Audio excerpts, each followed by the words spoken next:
DDP, what's going on, pal? How you doing? Sit down. I set my alarm clock because I've been running all week, and I set my alarm clock for 8:45 p.m. So you just woke up? I woke up at like 8:49. I was like, why did it go off? I'm staying over at the Omni, so it was a quick jolt over. Yeah. Oh, okay. Do you panic when you sleep through an alarm? Yeah, absolutely. Because first of all, when I finally, I don't sleep well anyway. I'm up and down because my mind won't shut off. I got too many things going on right now. Can you drink caffeine late in the day? That doesn't really affect me. Caffeine is not. Jim is convinced. Tell me this, DDP. You know a lot about the body. Sure. And I mean, part of DDP yoga is about nutrition. Right. Jim thinks that he has caffeine addiction because when he doesn't drink coffee, it gives him headaches. Sure. But Wait a minute. That's. But at the same time, Don't interrupt him when he's siding with me. No, go ahead. I'm listening. at the same time, he also thinks that he's so sensitive to caffeine that if he drinks 1 cup of coffee at 3 o'clock in the afternoon, he won't be able to It sleep. might be able to keep me up. Might keep me up, yeah. I would find that hard to believe. But then again, if you go to sleep at 6 o'clock at night, I know you guys got an early show here, so I don't know what time you go to bed. But when it comes down, when my buddy Marlon stopped drinking coffee, he had 10 days of extreme headaches. Yeah. And by the 10th one, he was like, "Dude, when are these headaches going to stop?" I said, "I don't know. How much coffee have you drank?" It's an addiction, just like anything else. Yeah, yeah. Yeah, I don't know if it would have actually kept me up. It may or may not have, but I want to chance it. Probably not. It's your little brain. Your little brain going crazy, going like, no, I think it's going to keep me up. I think it's going to keep me up. And that's... It might have, but I wound up getting to sleep on time, so I wound up doing the right move. DDP does. He stays up all night because he's productive. He's got 100 different operations going on all at the same time. Yeah, well, for me, I don't want to start any dialogue in my head if I start to wake up, because then I'll go right to that, right? Instead of going back to sleep. Right. But don't you have to sleep? Like, you have to, right? Isn't that part of nutrition and all that? And living, you got to sleep. Thank you for bringing that up, Joe. There's times like over this loop, I've been really crazy busy because I went to go see my sister because they were filming my sister, my mom, my wife, and my best friend Gary Rossi. They were filming her and my buddy at my sister's house. And my matter of fact, my buddy Paul Smith, my brother-in-law, is actually, I'm sure, listening to this show right now. He's big fans of you guys. But we went there because WWE came in and they're doing my documentary part of the triple DVD series that'll be out in March. Oh, wow. Yeah, it was really cool because that's pretty amazing. Yeah, everyone always says, when are they going to do a DVD series on you? When they're ready. Yeah. When it happens, So for me, going back home down Point Pleasant, New Jersey, and going to the park, or to play basketball, because that's where I learned work ethic. Yeah. All the little things that the biography part is going to be called, their choice of this, Positively Living. Mm-hmm. And, I'm a pretty positive guy. I did a book called Positively Page. Matter of fact, another thing I'm up here for today, I got there's 2 big publishers. I think one's called Rodale or something like that, and the other one's Simon & Schuster. I got meetings with both of them about my inspirational book, Own Your Life, that I've been working on for about the last 6 months, in between everything else. Do you have anybody you're writing it with, or are you just doing it yourself? I'll end up dude, I grew up with ADD and dyslexia. I was reading at a 3rd grade level at the age of 30. So I will definitely have someone helping me, with especially part of the structure and everything. What fucks you up more, the ADD or the dyslexia? Well, I started to learn how to read at 30. So you started to read at 30? 31, actually. That's when I made a decision. I mean, I was reading at 3rd grade level. I'm not kidding.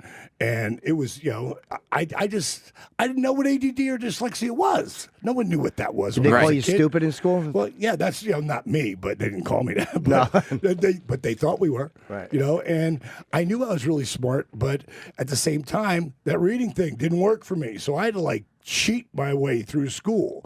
I graduated 299th out of 299. But at 31, I made the decision to start to learn how to read. And what I did was if you don't change your circumstance, when you're going to do DDP yoga or you're going to do any fitness program, if you don't change your circumstance, the way you live in some way, you might start and go for a couple days, maybe a couple weeks, but then, sort of life gets in the way. Right. And for me, it's the same thing about reading. And I always say, just don't think it ink it. And I put read today everywhere all over my house. And I set a goal for myself that I was going to read a book. Oh, so you literally have it written down all over the But if place. you're seeing it, but if you're seeing it Everywhere. backwards, it's today, dear. So that's how it started. And that's how the journey started. I set a goal that I was going to read a book from cover to cover, and I finally did that for the first time ever. And When did you do that? You did that in your 30s for the first time? 31. What book was it? It was Lee Iacocca's autobiography. Interesting one to pick. That's a fucking Yeah. pretty big undertaking. Well, think about who that guy was. I mean, he should have been he was. They were trying to get him to be the president, and then when they got there, he said, "No, I'm not going to do what you tell me to do. I'm going to do what I want to do." So since reading came like late, and you're like, you actually like value it. Oh yeah. You don't waste your time with any of the Harry Potter bullshit, do you? No. It's ridiculous, isn't it? Stupid. Well, to me, my nieces they read that stuff. Right, But, little kids. yeah. Yeah. But, Adrian likes it. He's in his 20s. He's an adult Yeah. man, and he's reading Harry Potter still. Yeah. some of the stuff that I'll read, I'll read some stuff. It's stuff that's going to help me. That's what I read. Stuff that's going to inspire me or motivate me. Let me ask you, when you got dyslexia and you're reading a book, what is one of the tricks to stop you from like fucking up the words? Like, what do you have to do when you're reading? Like, okay, how do you make yourself get through a page? Well, I went to the Eris Learning Center at 47 years old in Culver City, California, and I had a 85-year-old woman. Her name was Rose. And they do all these different things to like help you program your brain. Like, I'll give you an example. They might put 4 cards, and they might have like splotch marks on them. And you look at them, then they turn them over, shift them all up, and then now put them back in that order. It was things like little tricks that they did like that. But for reading, it's just about repetition. And I practice reading out loud all the time because there's points like you saw the induction of Jake the Snake Roberts 2 years ago. Of course. I had written what I wanted to say because I wanted to have it in blocks, but you would never know it because I made it like a prompter. And right before, like 2 hours before I went out, Triple H walks up to me and he goes, "Hey, D, I love what you got going there." He goes, "But maybe this is a little bit too dark over here. Maybe you give them a little light over there." So 2 hours before I'm about to go out, I had to change stuff. And then for you, that might as well be 30 seconds before you go out my because God. you've been practicing. The last Right. thing you need to do is get in front of an arena full of wrestling fans and be the guy who can't read. Exactly. Yeah. Because I've been that kid. I Right. was that kid all my life. So it's like doing a book report, but in front of 15,000 people. Right. Right. And but I just hit it really hard. And before I go out there, before you go in the ring, like you guys today don't even think about this today, but when you first started in radio, you were nervous as hell. When you first started, but you were going, "Oh God, I hope I don't fuck up, I hope I don't fuck up, I hope I don't fuck up." You're going, "I'm going to nail this. This is going to be great. I'm going to show. I'm prepared." You've got to fill yourself with positive energy, positive conversation. I always talk about, the story we tell ourselves. The biggest reason I could help turn Jake and Scott around was because Jake the Snake and Scott Hall. Yeah. the resurrection of Jake the Snake, by the way, second highest rated sports doc on Netflix. Really? Number 1 highest rated biopic. Really? Yes. That's There's a lot of sports documentaries on Netflix, Yes, like all there the are. 30 for 30s. A Yeah. lot of great. Matter of fact, the guys from 30 for 30 right now, we're talking because they saw the movie, and I have this idea for a show, and that we just reached out and they pulled me in. I met with a couple different production companies, but that one, those guys are so authentic that now we're going through the contracts, and I hope we come to we all are happy with it. Is it a wrestling thing? No, not at all. It's more about I wouldn't say it's an addiction house or anything like that. To me, I explain to them, like a lot of production companies, can you do this in 8 weeks? Can you do this in 12 weeks? No. It's like a year, right? To really make an impact. But the real impact that I teach, and I'm a big Tony Robbins fan. I have been for 30 years because I couldn't read Tony's books, but I could listen to his little cassette tapes, right? 32 years ago. And they really helped guide me in a lot of different places. And one of the things that I've always said, and then I just heard him say it at a conference about 1 year ago, was about the story you tell yourself, like that instant little dialogue going on in your head. Before Jake the Snake Roberts or Razor Ramon walked through that curtain, they weren't going, oh my God, I hope I don't blow this, I hope I don't fuck this up, I hope I don't suck tonight. They were thinking, I'm the king of the world. I'm going out there and I'm going to steal the show. This is going to blow the roof off. I said, why can't you say that to yourself when you're out of the ring?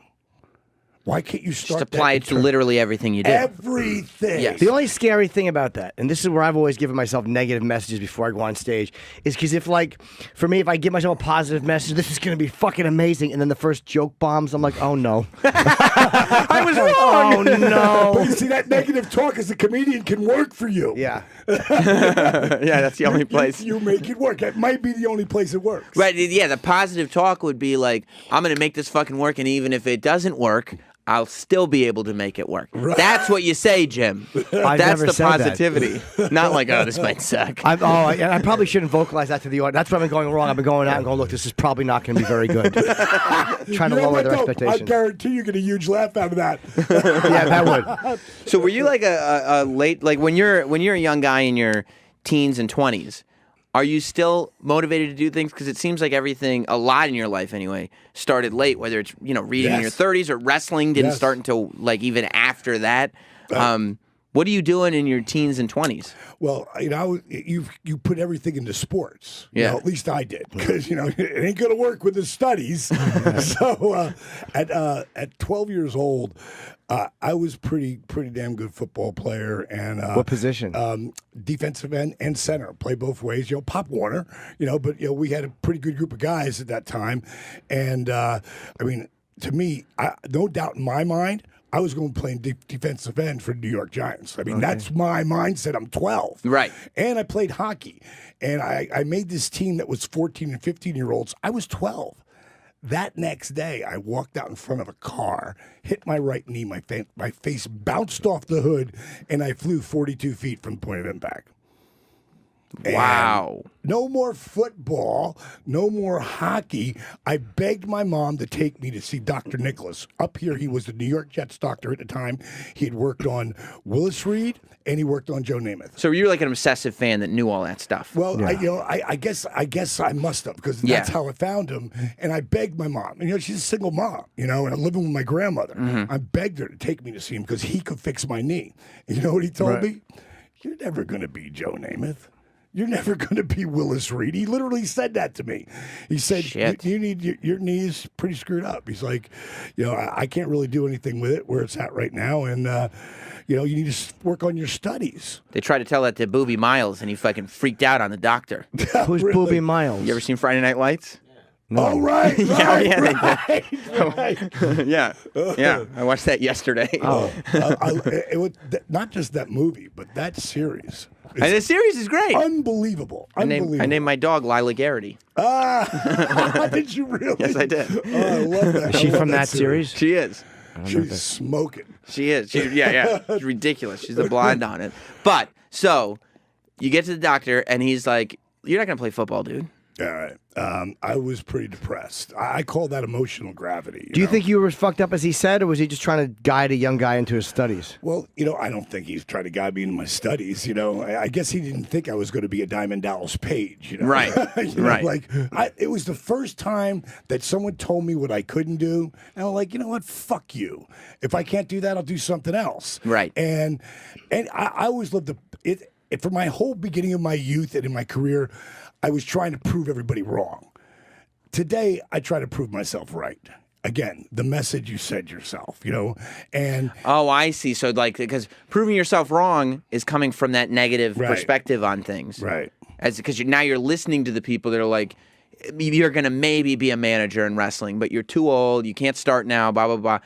Instead of focusing on that, you're focusing on no, I think I can, so I just focus on this. Well, when I walk into the studio every morning, I give the message of let's think of what we can do instead of what people tell us we can't do. You do? Yes. I watched how you handled Nancy Grace. And I thought you were very graceful. Yeah. You really you were classy. Unlike you saw what she was so nice to me right before the camera went on. Like, I was like, oh, this is going to be awesome. Right. Because she was so nice. I took a picture of her head in a diamond, cut her everything. If I didn't know what Before the show. Before the show. What'd you think of her after the show? I wanted to kill her. Did you? did, She was right? I wanted nice? to choke her out. My wife just looked at me and went, like, she's shaking her head like, no, because I was so pissed. How far into the interview did you realize, ugh? Oh, pretty quickly. As soon as this steroid, she just started talking. She started talking about the steroid scandals and blah, blah, blah. Like, wait a minute, that was 25 years ago. Right. DDP was on the show where she was talking about the Ultimate Warrior's death. That's what we confronted her on the show. You did. I didn't know any of this stuff. Sam knew all of it. And she brought up, like, she's like listing the wrestlers that have died, and she puts like Owen Hart, who died, in the ring, and like, all guys who died of gunshot wounds, and just stuff that had nothing to do. And lumping it all in with that. Exactly. And think about his kids and wife at that time. Right. What the, like, I wondered, like, because they are the nicest people. And for Warrior to come back, and I was just so happy that everything was fixed before any of that happened so he could be put in the spot that he deserved to be in. Right. And, I thought we were going to talk about, the time, like, imagine this. It's WrestleMania 6. I'm the driver for the honky tonk man in a pink Cadillac. Like, the car, my pink Cadillac convertible got the gig, not me. So that's how you got the gig as the driver, because you had a pink car. Exactly. Wow. It was Luke the Bushwhacker's good buddy of mine. He came by my club and he saw the, the convertible. And he's like, dude, I think I can get you at Mania. I'm like, seriously? I just want to go. Right. And I'm already Diamond Dallas Page, but for this day I'm going to be Diamond Dallas chauffeur. What kind of club was it? The club I had was a dance club. Oh, strip club. No. Okay, No, I mean like dancing. Oh, okay. Partying. If I would have grown up in the strip club business, I would have been so fucked. I'm so glad. I'm like sad and glad at the same time. But at that Mania, Hogan and Warrior are the main event. Right. So now let's go 8 years later,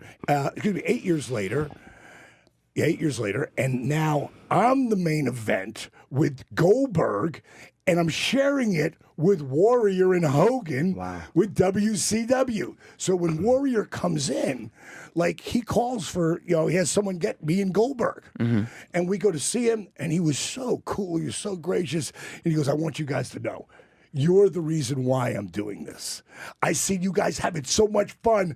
I wanted to be part of the fun again.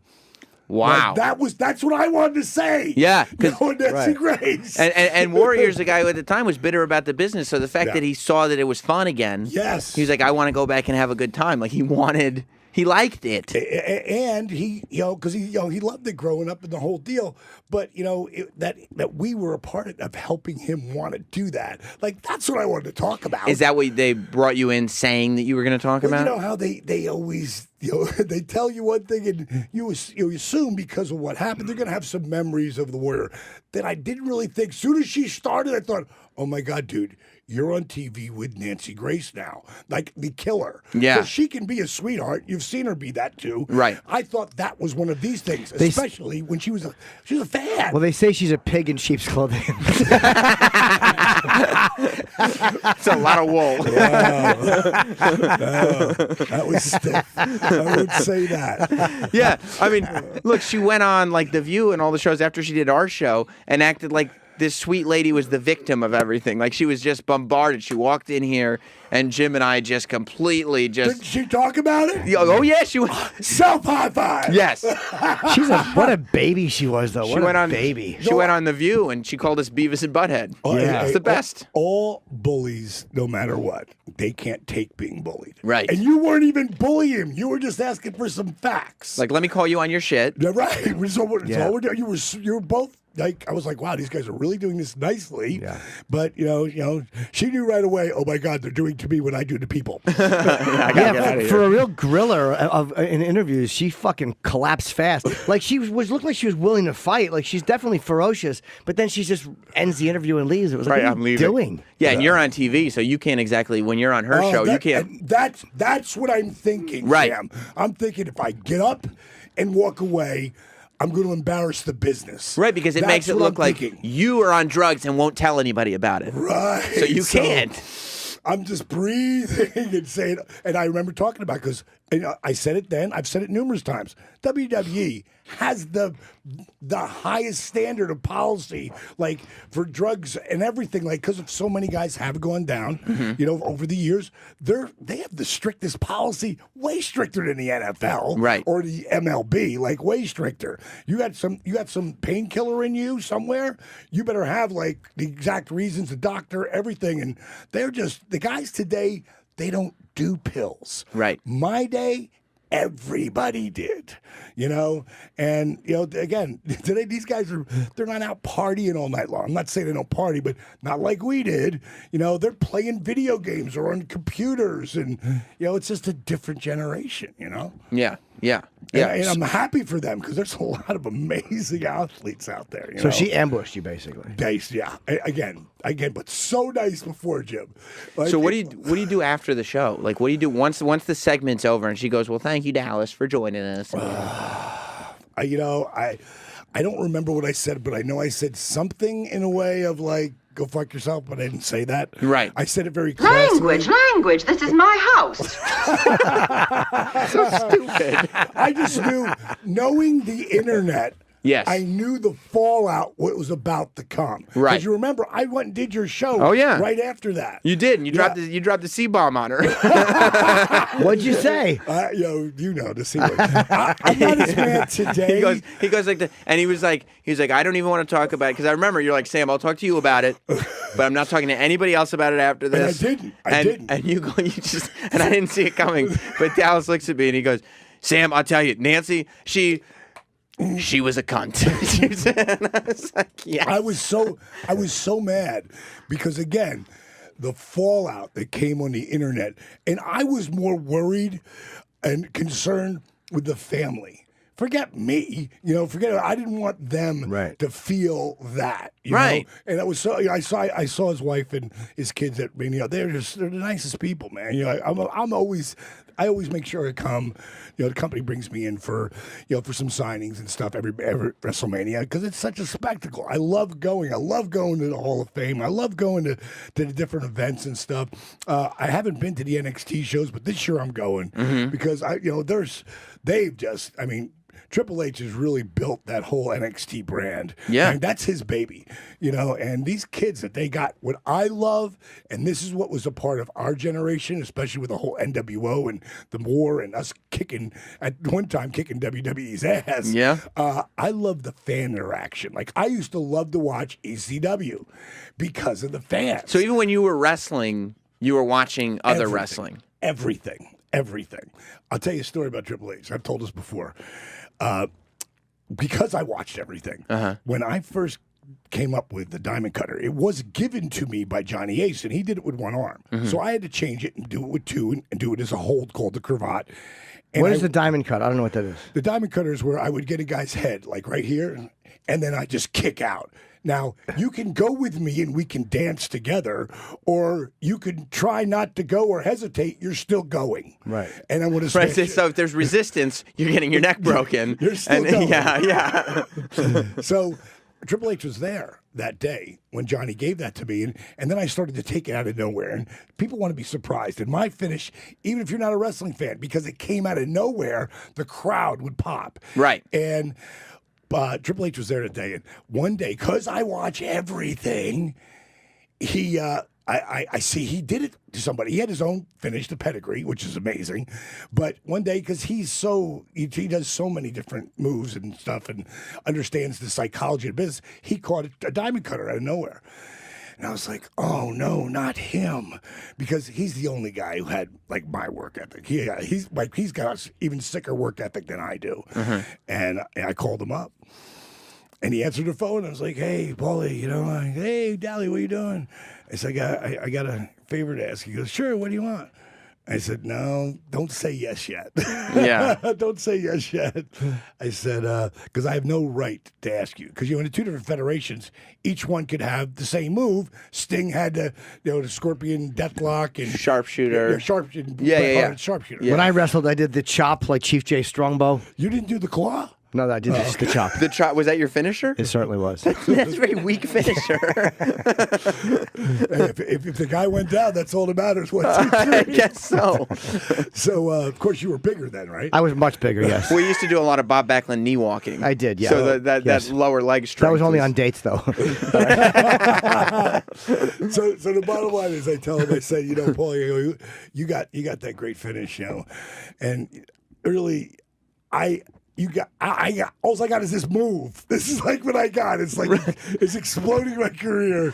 It's on the rise, and you know, and I really wish you wouldn't do it again. And he went, sure, D, and never did it again. So you were like, dude, this is the only move I got. Don't do my move, please. You know, I had a bunch of moves. But I did it. Like, I figured it out. I made it a thing. Yeah. But now it's like it's kind of you know, RKO out of nowhere. Right. Is the big thing, and you just said the diamond cutter out of nowhere. It's pretty. Yeah, it's pretty similar. How did people not fuck their neck up though when they landed on the ground with you like that, like with your arm under their neck? Hopefully they kick out and they go and they dance with me. You know, it's like one of those things. Yo, the thing I mean, I actually called Randy. He didn't remember me doing it because he just got out of the hospital with shoulder surgery. But I had called him and I wanted Randy to do it because I love his work. Randy Orton. Yeah. I love his work in the ring, and I back then he was very young back then when I had called him. He was 22 or 23 at the time, and I love that he does it, and he's found new ways that I would thought, wow, that's amazing. How do you keep coming up with new ways? That I had 50 different ways into it. Now there's probably like 120. Yeah. When did they start liking you at WWE? Because the thing was, DDP was a WCW guy. And like you said, WCW was kicking WWE's ass for a little bit, and because of that, there was a lot of tension. You know, Vince's business almost went under, and that's his whole livelihood in life. Yeah. But it seems like you're not treated like a WCW guy. You were brought in, and now they're doing documentaries, and now they're doing, like, they have you hosting other DVDs. Well, it all started with that because they wanted me to be a color commentator at the end because I was really good at that, especially towards the end.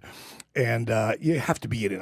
I couldn't go back and do what I did 12 years ago as a color commentator because I'm not around it all the time. And repetition is the mother of learning. But back then, I was pretty good at it. And they asked me to do it, and I just needed to get away. I needed to get away from wrestling. And when I went away, I went away because no one had called me, nothing. And then about 6 years ago, I got a phone call, and they wanted me to do the very best of Nitro.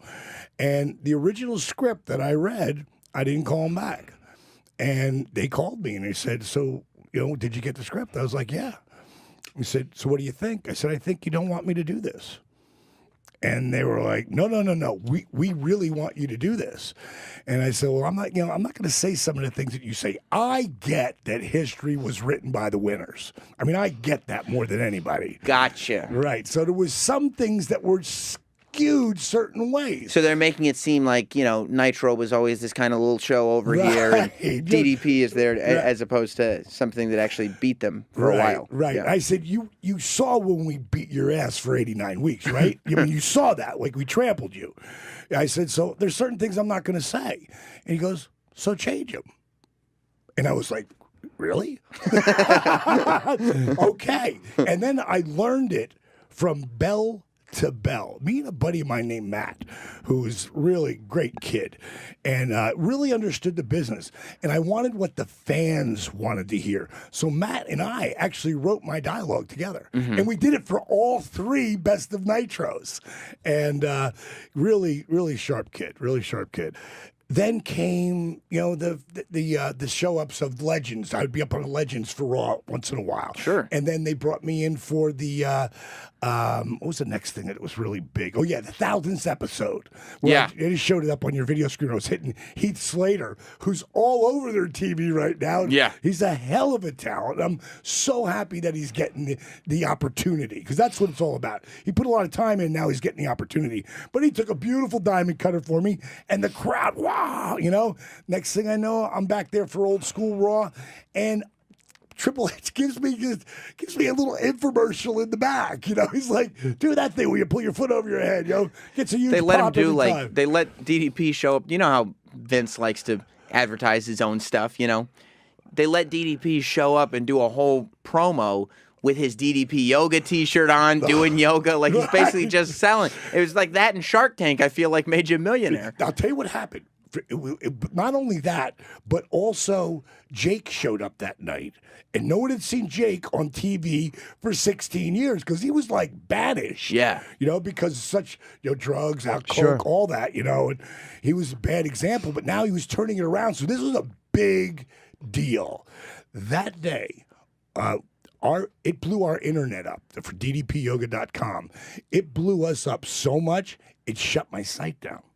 So when we did Shark Tank, we brought on 27 servers. So if one server started to get shut down, it go to the next server. That start to get shut down, go to the next server. We did $1 million in sales in 6 days. In 6 days. It was that strong. But back to WWE, then they brought me in for to be I'm thinking, well, of course I'm going to induct Jake. And then I realized when they called me to induct him, oh, wait a minute, this is their TV. That doesn't mean, just because Jake would have wanted me to do it doesn't mean they still get to make the call. It's their TV. Yeah, yeah. So they asked me to do that, which was huge. I got to induct Jake, and Scott went in on my 58th birthday, which was, was really, really cool. And then to come back, I never thought I'd ever be in a Rumble again. And then to be in a Rumble and hit 3 different diamond cutters for one of the top guys. Yeah. Me over the top. And then to wrestle at WrestleMania. I mean, I just walked up to Stephanie and Hunter, gave him a big hug. I said, thank you so much for the birthday present. And I would have done it for nothing. Right. Right. Because you have to be 60, and to be didn't go out and do that. The only other guy I know who's done that at that age is Ric Flair. Mm-hmm. And to be in the breath of Ric Flair at any moment, in our business, not many people have done what Ric Flair's done. I would say no one's done what Ric Flair's done. And so to be, he did it in his 60s, and for me to do it, that's pretty cool, We got to get you out of here. But before you go, Joe in Maine wants to say something real quick. What's going on, Joe? Diamond, you helped save my life. I was in rehab a couple months ago. Almost had a liver failure. And then got out and then started doing DDP yoga. I'm down 70 pounds. Wow. Yeah. So, and the Jake interview helped me so much, that documentary you did. So I appreciate it, man.